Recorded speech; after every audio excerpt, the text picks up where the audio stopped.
Welcome to Conversations with Toy, a blogcast tackling life one episode at a time. This is the time to air out life's craziest moments. This space is all about speaking about life's hang-ups and ways in which we can leave better than when we started. Topics are all about ways we can find space to be better in life, love, mental space, and health.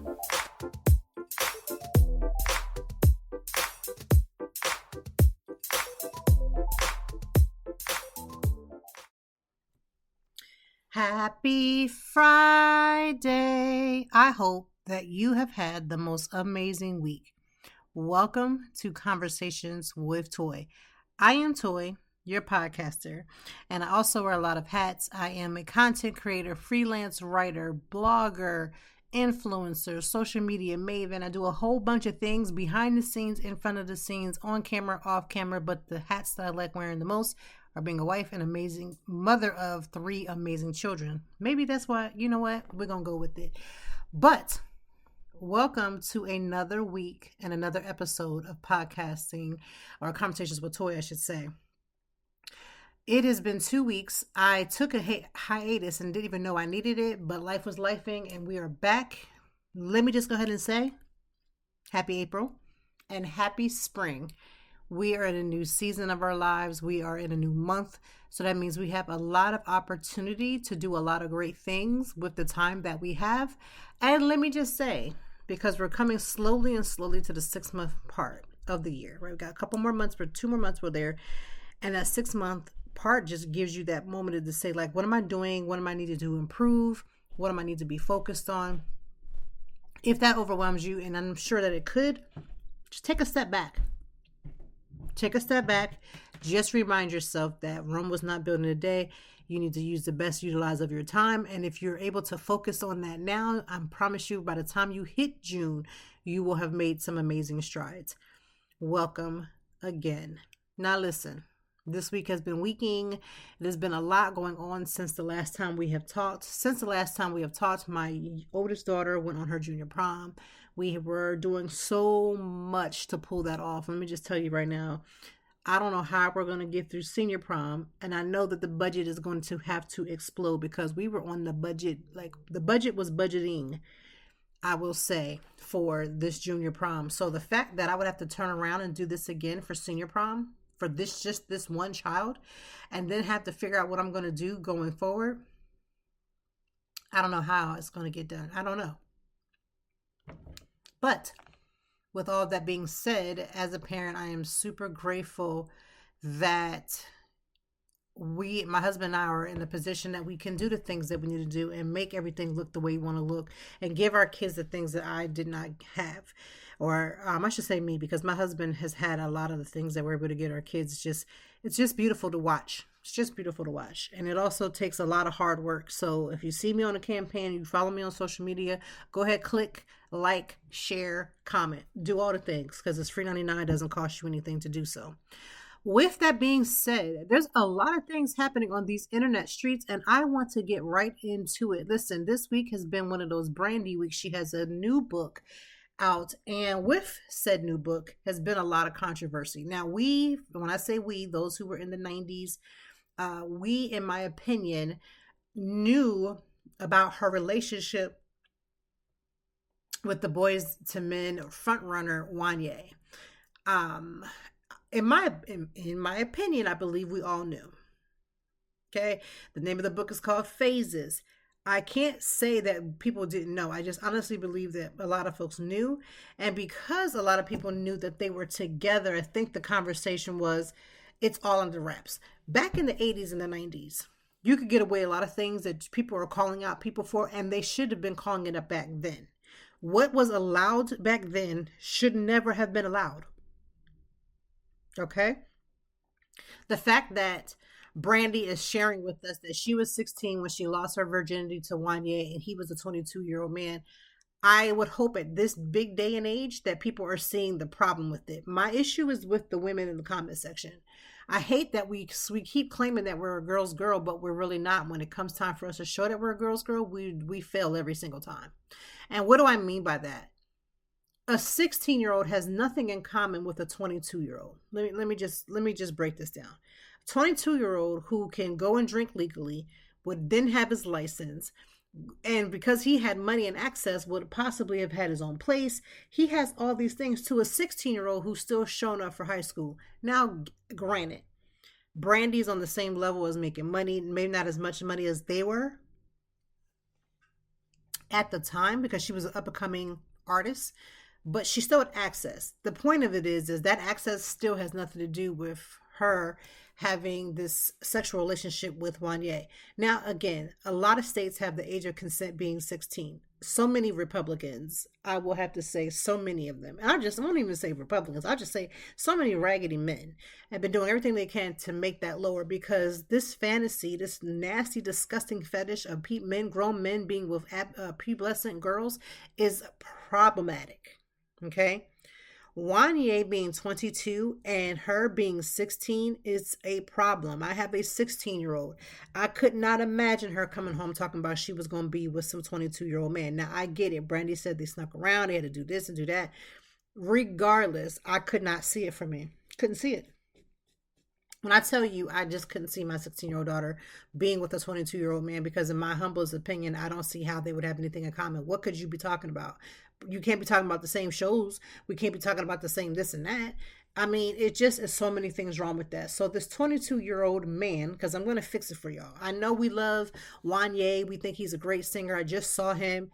My husband and I went to the New Edition concert featuring Boyz II Men, Tony Braxton. And we had ourselves a ball.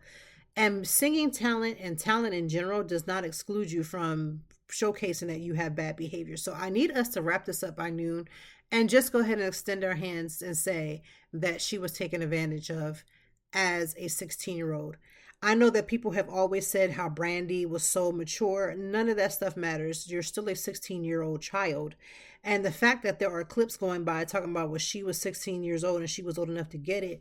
Yes, legally, yes. They could not come back and try to press charges on Wanye because of the legality of the age. But legality and morality are two different things. You might be able to get away with something legally that you shouldn't be doing morally. Okay? He has children. He has to ask himself, would you be okay with your 16-year-old daughter? Because he has a daughter. Would he be okay with his 16-year-old daughter with a 22-year-old man? And any capacity that he was with Brandy, you have to ask yourself, would he be okay with that now? 9 times out of 10, 10 times out of 9, they would not be. A lot of trash men. This is just literally on every level. It could be the simplest of levels to the highest of levels. A lot of them, as they do these things, as while they're finding themselves and they're growing up and they're just being bad and choosing bad decisions, would never want that for the daughter. They just wouldn't. A lot of the times, the things that they're doing, and here's the beautiful part. Here's the crazy part, but the beautiful part. Why do men do things that they to their wives that they wouldn't want done to their daughters? Like when somebody could come answer me that. Because but personally, this is just my personal beliefs. You ain't got to put your hands and extend and be in agreement with me. But I just feel like you're going to reap that somewhere in your life. And you never really fully reap it right directly. It could go back to your kids. So you're out here doing the wrong stuff to your wife, mistreating her, talking to her, disrespecting her. We're just going to take it there. And then you don't think something's going to come back to that? I just need us to make better decisions, because for men to just be like, well, she's at the age of consent. Okay, so you're not going to jail. So you won't be with them in the pokey getting got. Okay, cool. But morality, again, I don't see how a 22-year-old man could have anything in common with a 16-year-old.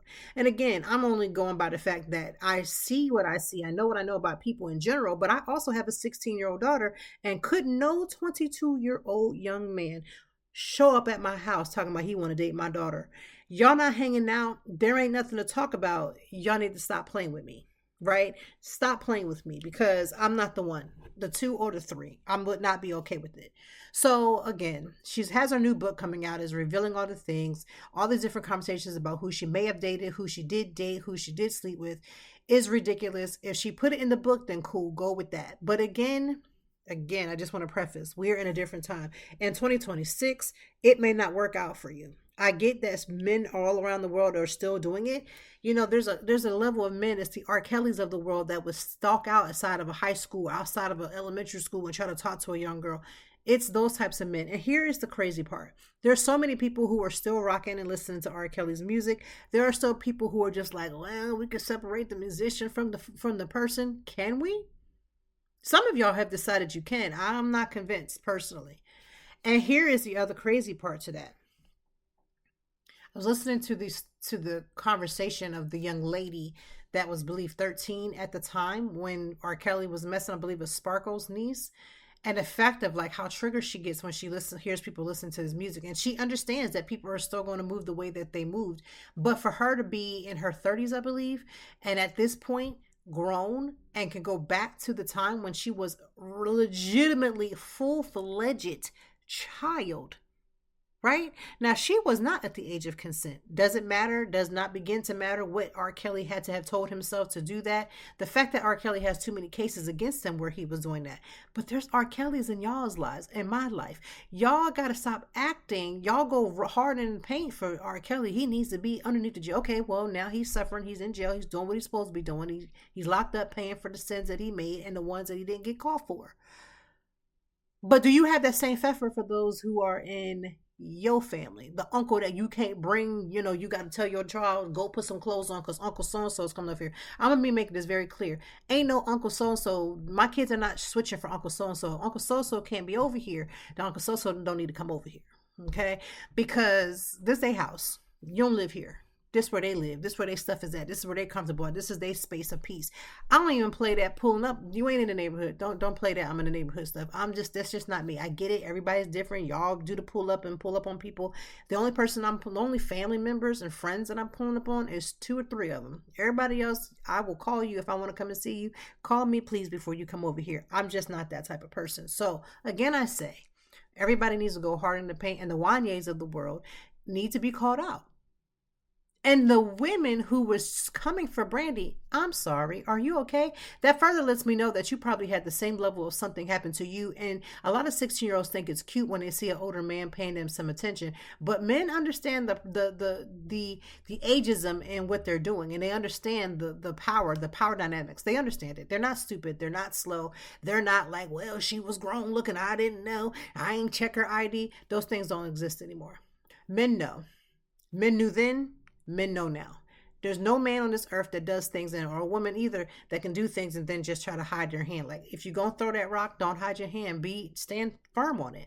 But men understand the power dynamics when they do that. They understand what they're doing. They know they can get a girl that's going to do whatever she wants, whatever they want. They know they can manipulate her. They know they can groom her. They know they can do all the things. And it would be no different for Brandy. So what we're not finna do is give Brandy a hard time over something that was happened to her versus her trying to be seen as if she was an active participant, because she's not at the morality age where she need to be making that type of commitment.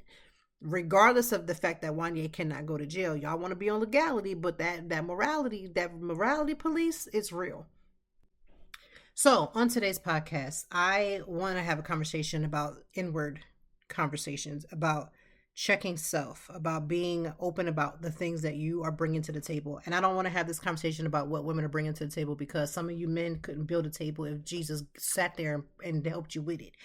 I'm talking about, like, I'll share an example. The very, very first time I went to therapy was about postpartum depression. Again, I think that's self-explanatory. I was literally drowning and floundering, not figuring out how I was doing with this. I had a toddler, I had this new son. I also went through the same thing with my youngest, but it was more intense with my son. Postpartum depression. How do I get through this? What is this? What's happening to me? All the things. At the time, I had to be put on medication. I've talked about this story. You can listen to this on Store Love on the podcast. That's the name of the episode. And that was one thing. The second time I had to go to therapy was legitimately because I was having this external war with my stepfather's side of the family. Now, you would say to yourself, why in the hell are you having a conversation or argument or disagreement with your stepfather's side of the family? I've been raised by my stepfather my whole life. So again, I only name him as a stepfather to make everything clear, because I do have a biological father who I don't have a relationship with. It's all the things. With the stepfather side of the family, there was a lot of things that came out, and this was maybe a few years. I think at the point I had only had the 2 children. So this might have been really honestly When I think about it now, which is just now coming to me, it might have been at the end of my postpartum treatment. And then I ended up switching from postpartum treatment to dealing with depression, anger, and things that I was dealing with them. And I went in there because I wanted to have like this session where I was like, they did to me and they said to me and then I responded because they, and then I did because they, and it was because they and they and they and they. And what I discovered was I had, back in the days when you were church, you say, I went into a meeting one night and my heart wasn't right and something caught a hold of me. Well, that's what I did. I went in there to just, tell my therapist about all the things that they had done. And I was trying to make sure that I was the victim and how dare they had done that to me. And I found a mirror, and that mirror reflected back onto who I was, what I had brought to the table. So we're going to talk about that. What happens when you go in guns blazing, you're trying to tell your therapist about everything that was done to you, but then there's responsibilities of where you land. Listen, even in the midst of discovering that you might be the problem, there are things that people have done. And it's always good to go ahead and acknowledge that from the beginning, like I did, but then the tables turned, and they turned rather quick. While I was pointing out about the things that they had said, which was wrong, the things I had also said, which were wrong, the ways in which they handled it, which was wrong, the ways in which I handled it, which was wrong. It was all handled the wrong way. And a lot of the things that were being brought up to the surface that were happening that started off the argument had nothing to do with the initial argument. It went back to some childhood things that I had been struggling with. And then that is where the trauma came. And that trauma met anger. And when anger and trauma came together, it was going to be a full-on fight. I'm going to be honest. If the person that was involved was not married to a past detective, I'm going to tell you right now, it would have been a misunderstanding. Yeah, it would have been a misunderstanding. Because it's one thing to call the cops on me. It's one thing to call the cops, but then you to be living with a cop. I think that literally stopped me in my tracks. And if it wasn't for that and Jesus, I can almost guarantee you, I can almost guarantee you, I had a full tank of gas. It was a 2-hour drive. I would have took it. I try to say my kids, like, oh, my kids, I don't want to, but I don't even know the anger that I initially had. I don't even think that the kids would have been an issue because I know that my husband would have secured them. So I would have been fine. But I am telling you, if it wasn't for that factor. And so I went in there with all the things that were happening, what they had done, what they had said, and I met myself. I got that mirror. And I had to then focus on, okay, let's go ahead and acknowledge, what did they say? How did the conversations go? Because it was like 3 or 4 of them that I had this huge blowout with, right? And then from that 3 or 4 became the children of the 3 and 4. It was a mess for a long time. During that time, my therapist at the time was like, it's time for you to separate yourself. It's time for you to go cold turkey. You got to basically block them in your real life, and then you need to block them on social media. And that's what I did. I blocked them in my real life. I had cut off access. I think at that point, I had still had a Lancaster phone number. I finally switched over to a 215 number. And I was like, and the spirit of block is strong. And so I didn't participate in any family functions. I did not go to anything. When they would send things to my home for the children, I would mail it back. I would send it back. I was no contact before no contact became a real thing. And here is the thing. Also, I'm a Taurus. So as a Taurus, I can be as stubborn as hell. However, I had also gotten to the point where I had reached my point. I had reached my max. I had reached the point where I was like, you know what? I am no longer capable of doing anything any further. And so I don't know how, I think it might have been 3 or 4 years, I went no contact. And in the midst of me going no contact, there was much peace.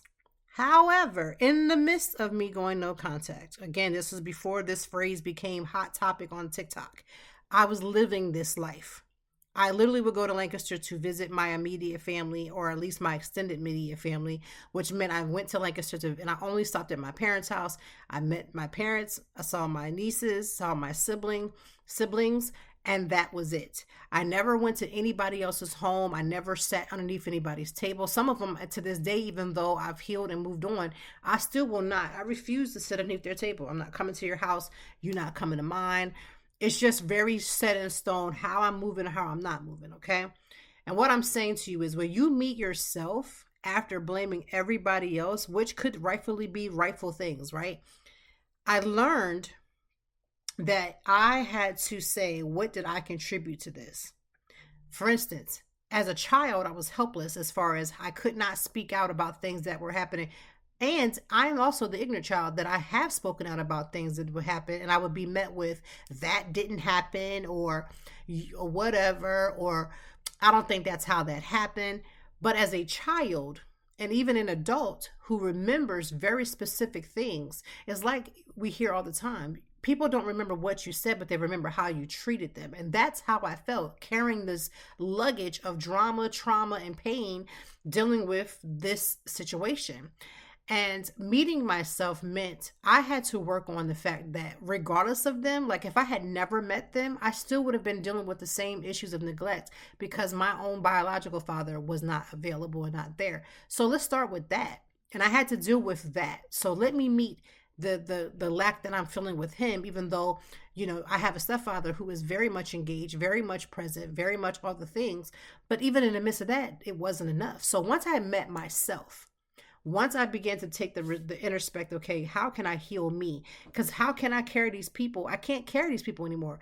I'm a new mom. I have 2 children.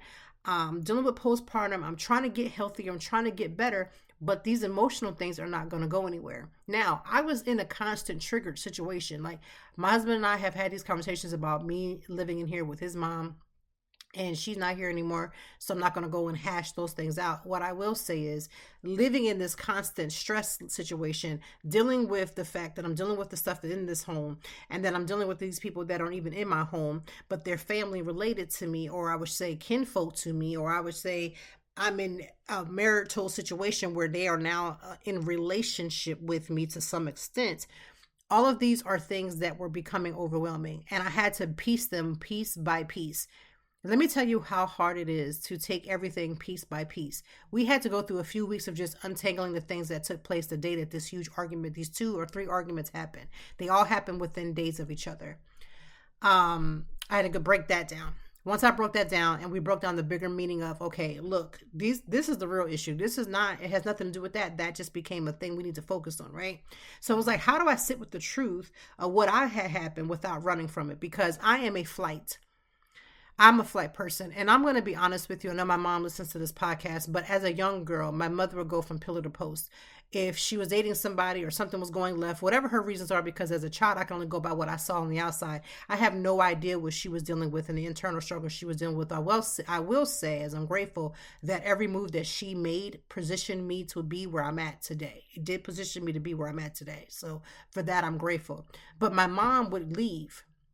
You weren't acting right, she not sticking around. She rolling, we rolling. Because she had us when she was 18. We stuck with her. We were with her, okay? And so I thought that I had gotten past that, but when you see something happen for a long period of time, it's your go-to. So my first thing is to run. I'm leaving. I will remove myself. And I still struggle with that to this day because I'm not staying in foolishness now. I just won't. Right. But at the time, my fight or flight, I was more like I am ready to fight and I'm always here for a good fight. But my first ignition is to remove myself, because if you put me in a situation where I'm trying to remove myself and you're not allowing me to leave, or you're hindering me from leaving to any extent, that's when I'm going to fight you. My first instinct is to fly. It's a flight. I'm out. I'm trying to get away. But if you push me, then I will fight you. Okay. And so how do you sit in that truth without running from it? That took a while for me to understand, right? How do you shift from why does this keep happening to me? Then what is this trying to teach me? That is a huge shift, because I used to be like, I can't believe this is happening. Why is this happening to me? I didn't do anything to nobody. Everybody's always picking on me. They always treat me. The word always and never are 2 words that I had to try to remove from my vocabulary. And I'm still struggling with that to this day. Okay. So how do I shift from why is this happening to me to where, what am I learning from this? And again, I learned to focus on the fact that I was dealing with my dad issues, which caused me to do the work to then go and find him, which I know where he's at right now. I could do all those things, to finding out some members of my family, discovering that they were literally right across the street from my grandma. That's wild to me. All those things, they all played a part in it because it was part of my healing journey. Okay. So I had to ask myself, how do I shift from why this keeps happening to me to what is this trying to teach me? And again, that's a lesson that is not easy for most people, including myself. So then I had to own my own part. What can I do to change the story? What can I do to change what happened? What is my accountability into this? And I had to take this time to say how I addressed the elders that were involved was not okay. I was right in what I said. I was wrong in my delivery of how I said it. How I felt at the moment was right because it was right for that moment. However, how I addressed them was not correct. And I had to go back and apologize for how I acted, regardless if I never heard. And that's how I knew I was at a place where I had really grown. Because in that no contact space, I had to come to grips with that. So then when I eventually did see them, it was the hardest thing when I saw them the first time.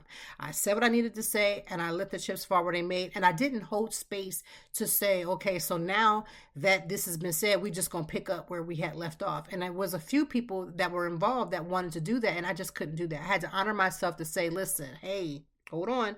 I'm taking accountability. You taking some accountability. Hey, I'm going to grant you the peace that was never going to probably even be given to me. And I got to take care of me. I got to put myself first, Lucius. And so there are some firm boundaries that took its place where relationship used to be.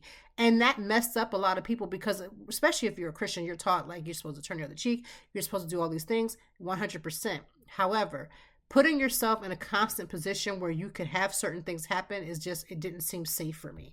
And I made it up in my mind that even if I came back into the fold, there would be boundaries. And I still live 100% by those same boundaries that I've placed. So a couple of other things is like, what's accountability? Is not the blame. It's not about who's the author of it. It's like pointing out who's doing what. I had to figure out my own self. So when I changed my seat at the table, the whole conversation changed. I felt like I was fighting for people to see me as not the little girl that they thought they can say whatever they wanted to, because I felt like that defensive little girl. And going back to that as a grown person and then trying to correct the wrongs of what happened when I was 12 is crazy. When I changed that seat to say, I'm here in my own family. I cannot show up as a halfway decent mom carrying these burdens. I don't know for who those are made listening to this, but if you are thinking about having children, and I'm not talking about having one in the next 1 or 2 years, it doesn't matter where you are in your age and your stage. If you are considering having children, might I share with you that I'm going to highly suggest that you do some sort of therapy prior to, because one thing that I know is that marriage will cause you to have to do some inner work, but having a child will bring up some things that if you are not careful, your children will have to pay the price of your detriment because you're not working on yourself actively. When I started to have my children, all these little things started happening. Like, am I going to be the type of mom? Am I going to be like my parents?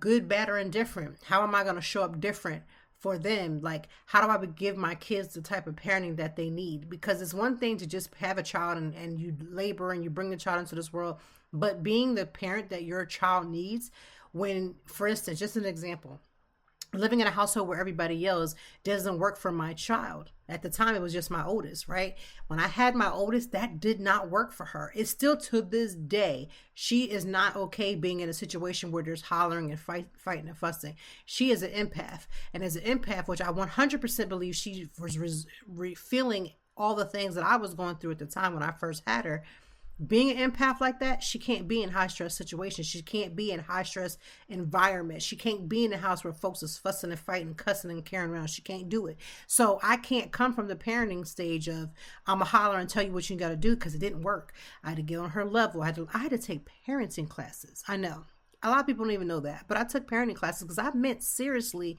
how can I be the parent that she needed? And when I look at how she is right now, it was probably the best decision I could have made. I've been around children my whole life. I didn't need to know how to keep a child clean, what to do to feed a baby, certain medical things to do for kids, and how to change them. I didn't need all of those skills. What I needed to learn was how to enter out different ways of discipline and talking to children, because the way that I might have been talked to wasn't the same way my children are being talked to. And in the same token, my parents was in a different situation than me. Survival versus somebody who is thriving is two different levels in lives. There are two lives. My kids are in private school. My mom and dad could not afford to put all of us in private school. They chose to put my younger brother in private school, and eventually he came out of there too because it's expensive. Okay? So again, I had to change my seat to the table.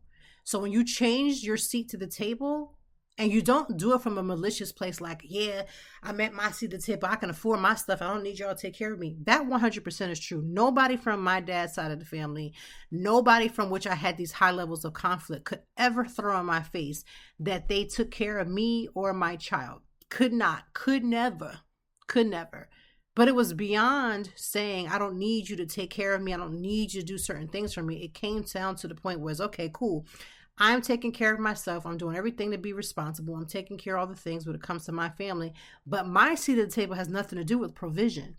My seat at the table where they were concerned was not trying to fight the fights that I did not create, nor could I have been a participant in at 12.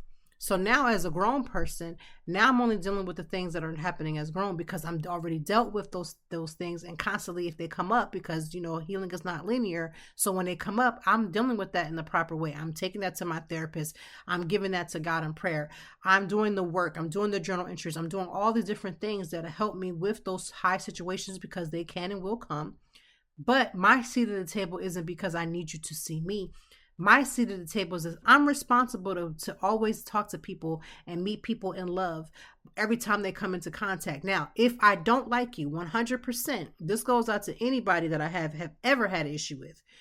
If I don't like you, I don't also have to fake it either. Like, I'm a high and by you, but I'm going to not be nasty when I do it. Hey, how's everything going? I had somebody from my husband's side of the family call me out as I'm walking into the house. I never even had an opportunity to say hello, but right off the rip, she came at me and came for me.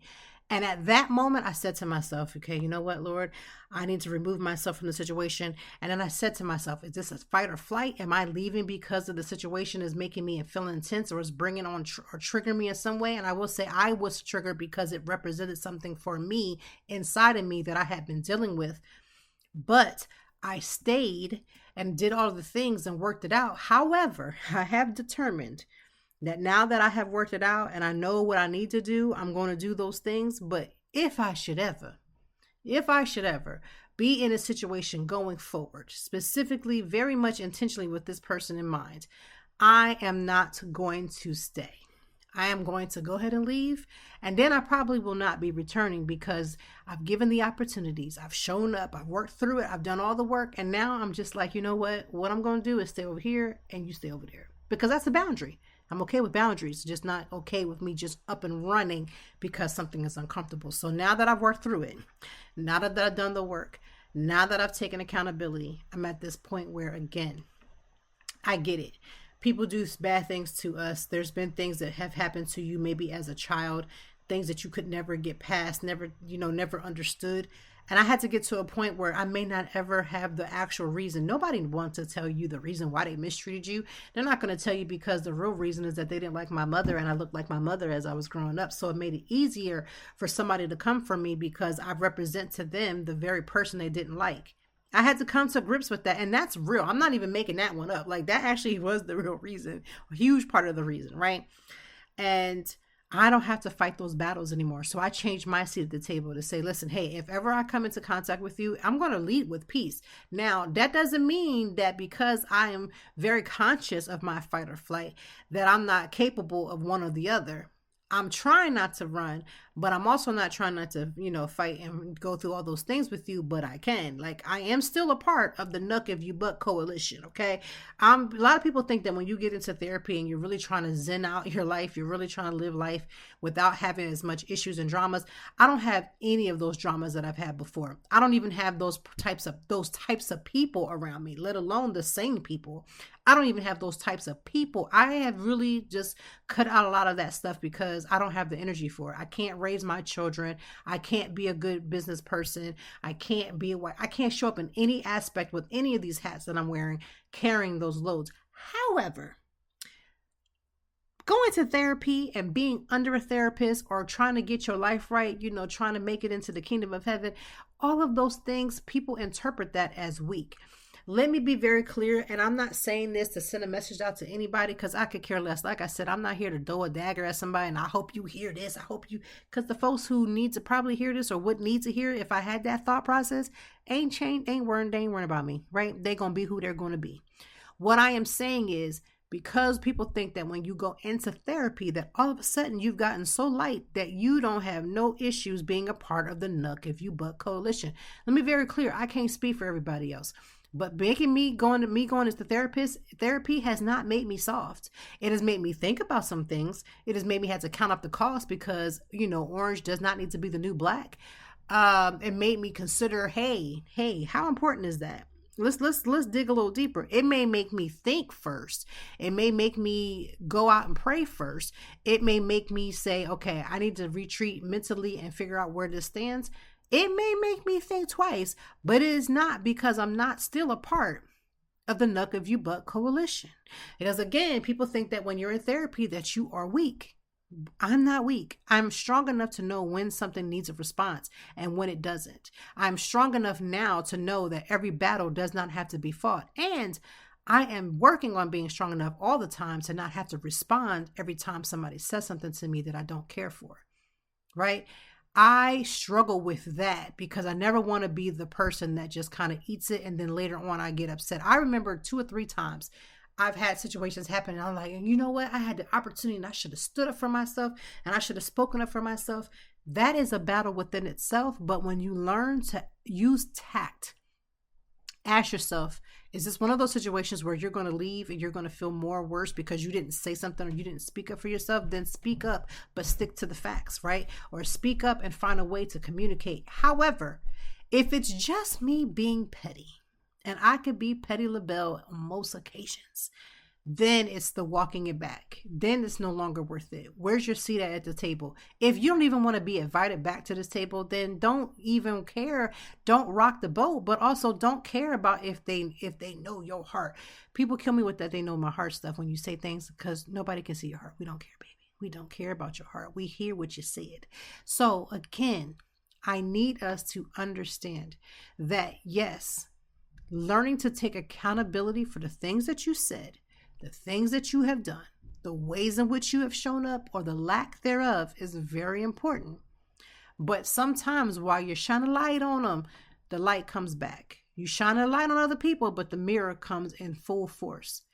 I am a firm believer that the person that you marry becomes a mirror. And I learned that from my second or my third, I believe my third therapist. She said, focus on being the person that you would want your person to be to you. And if that does not change, if you really go hard in the paint and you really try to be the person that you would want for yourself, or you give your partner what they need from you, and then they're still nasty, they're still rude, they're still doing that, then you know your conscience is clear. You've done the work to try to figure this out. That's when you start making next steps. However, my accountability meter is very high. I am willing to say, hey, I didn't say that right. I'm willing to say I can apologize. I can humble myself. I can do all those things. But people mistake boundaries for being and allowing people to just simply do whatever they want to do. There are going to be habitual line steppers in every area of your life. There will always be an habitual line stepper. They are the ones who go out of their way. They're the ones who say all the things. They're habitual line steppers. However, you can survive. You can thrive even in the midst of all those things. Like you can.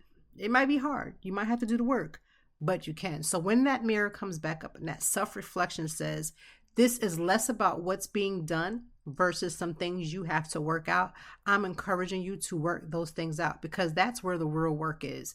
It's not even really about what's said. I'm telling you what's being said and what's being done represents something way bigger, and you've got to get to the meat and potatoes as to why that bothers you for real. It's not because they said the words, not because they called you this, it's not because you did all those things. Because just because somebody called you something don't mean you got to answer. What it does mean is that you need to look a little deeper. When people say, I'm triggered, your triggering is something you have to work on. That's not something that anybody else can work on. Nobody could do anything to you to trigger you. What they said could trigger something because it's inside of you and something you need to work on. Anything that you claim you're triggered by means that's your work right there. You reveal your work when you're feeling triggered. When you're triggered, that is the work that you need to work on. Yes, it is the work. If you're like, well, what am I being triggered by? If you get plucked, if you are having all these things happening on the internalizing with you, you're on the struggle bus, driving it, probably pushing it if it was stuck on the road, whatever you are quote unquote triggered by, that is the very, very things you need to work on. And if you are struggling, you need to have that open and very honest conversation, because that's what it boils down to. Work through what you're triggered by, because that is legitimately the work. It's what you need to work on. It's your lot. It's like your bag. It's like your specially made bag that will sit here for you to do the work so that you can become a better person. And I'm not selling nobody nothing that I have not done. And again, I need you also, one last thing to understand is that when you do that work and when you do all those things, there are some people who will absolutely in this lifetime and the lifetime to next to come will never see you differently than the interaction that you had. Whatever your last interaction with them, that's how they'll see it. Whatever is your most prominent interaction with them, that's how they will see you. It doesn't matter. You could change and you could almost Superman yourself and change right in front of them. They will believe what they choose to believe, because they have never taken you from the point that your last interaction with them has been. So when you are doing this work, when you are taking this accountability, please stop telling yourself that when you do it, that everybody is going to see you as a changed person, and that's just going to make them feel so holly and jolly, because you are setting yourself up for the biggest fail, because they may never see you. They may never acknowledge you. Listen, I get it. I'm a twin and also a middle child. Acknowledgement means so much to me. And I get really upset when people don't quote unquote acknowledge the effort. But therapy has taught me that regardless of others acknowledging the effort, because you know when those eternal battles come and your response is totally different than what it should be, right? And what I mean by what it should be, I mean how you're feeling, how you've visualized that happening, how you could see yourself going left, but you brought yourself back right. Those are the times that you see the changes when nobody else can clock it, right? Everybody don't have to quote unquote clock your T.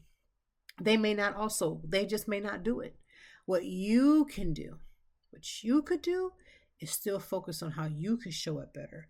Focus on how you can get through your issues and your triggers, because that's where the work is at. And again, accountability doesn't change or absolve others for what they said and done. Right? It doesn't even absolve you for what you said and done. But accountability is a stepping stone to work to get you to your better place. Like I feel emotionally like the baggages that I was carrying then, I laid them down and I refused to pick them up. Now, let me just say, I am triggered at times when certain situations happen. Whatever, I'm about to go into a certain situation that I'm trying to avoid or I don't necessarily like and know I'm not going to get into it. I get quote unquote triggered. That's the work that has to get done. Why am I having an issue with this person based upon this interaction that I have with them? Where am I still struggling at? Where do I need to do the work so that I can at least put on a good poker face? Or I can at least be cordial because we're in public spaces. How can I show up and give the bare bone minimum? Because sometimes that's all I got to give. I may not have the overflow. I may only have the small amount. I might have that one where it's like, hey, don't step on my last nerve. I know people say when they step on your nerve, you're just going to do it again. Don't do it. Because I may push, you may push, and I might fight. And I'm trying not to fly away out of here. I'm trying not to run. I'm trying not to take off. I'm trying not to do those things. I'm trying to work on me. I'm also trying to acknowledge that, hey, I'm not there yet. So while you're trying to meet me at a place I'm not, I just want to stop you right there. Let's put this boundary in place. And when I get to a different place, we'll pick it back up. Right now, I got to place this boundary. And my boundary has nothing to do with you. What my boundary is how I'm going to respond to you, what I'm choosing to say to you in this moment, how I'm not trying to deflect. Those are the boundaries that I'm putting into place. And sometimes those boundaries come into, I'm not sitting underneath your table to eat. I'm not coming over your home to visit. You're not coming into mine. We ain't hooking up and having a coffee at the coffee shop. We're not doing that. These are my personal boundaries that I had to learn that it's okay to set. But my boundaries can't be somebody else's boundaries. Like I can't say to my husband, okay, I don't like so-and-so, so you're not going to like so-and-so. So now what's going to happen is that when we get to this place, I better not see you speak to so-and-so because I said I'm not. especially if so-so didn't do something wrong, and especially even bigger than that, if they're connected to him. I don't care. If I don't talk to Sister Suleiman, Aunt Suleiman, I don't care. I don't want to talk. I'm going high and by. We're going to keep it cordial. We're going to keep it cute. We're going to keep it classy, and then I'm getting the heck out of Dodge. I'm not saying to him, you got to do the same thing. You got to show up in the same way, because that's my personal boundary. I can't make my boundary his boundary. We can say we can be loyal as a couple, but some things has to do with these boundaries, and it's just not worth it. Okay. So again, the podcast is all about how do you do when you have to take accountability for the things that are being done. And as we want to point out, how do we point in, do the work that's necessary, because we know healing is not linear. What do you do in between time? And also this high trigger word of being triggered. Triggering and you being triggered by something that somebody said or somebody does has a greater meaning than what's just initially said. Figure that out, because that's the work. That's the work, right? It's not about checking everybody to make somebody understand that they did something wrong to me and I know I want you to feel it. No, that doesn't work. What is my accountability, and then how can I move forward? All right. So without any further ado, that is the podcast for this week. I wanted to tell you a special thank you for rocking out, especially when I be taking my 2-week hiatus. I don't know why I be doing life be life, and so I try to go with the flow now instead of trying to be so predictable and like, okay, I'm just going to show up anyway. No. Sometimes it's just simple as me needing a rest. Too tired to record. Now, not last week, but the week before, I actually did record a full episode. And what did I discover when I listened and played it back? Because I try to do that as much as I possibly can. I had fallen asleep on that episode 20-17 times, that by the time I had listened to it, a lot of the words weren't even making sense. I would be talking about something and I'd be like, you know what, but he fell off a roof, because I was falling asleep. And I said, oh no ma'am, no sir, no how. I will not be putting that out, even if I went back and fixed the 1 or 2 or 3 or 4 or 5 words. It just wasn't good. And so I said, well, that's that week. Last week, it was because I was preparing for my daughter's junior prom. But we're back. I am back. We are strengthened. We got energy for the journey.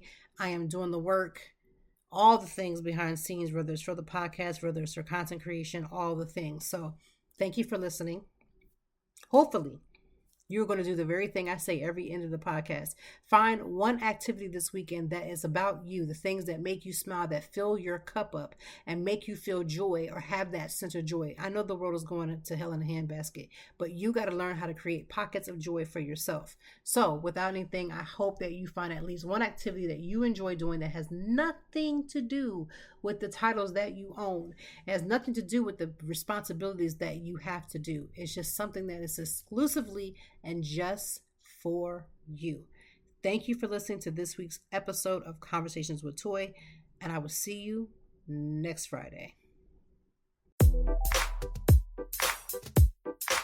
Thank you as always for joining me. And I know that even in the deepest or joyful conversations, that there's something we can learn and apply. Until next time, I hope that you are doing better. If not, we will be back to talk some more and handle it. Peace to you and yours. Stay grounded.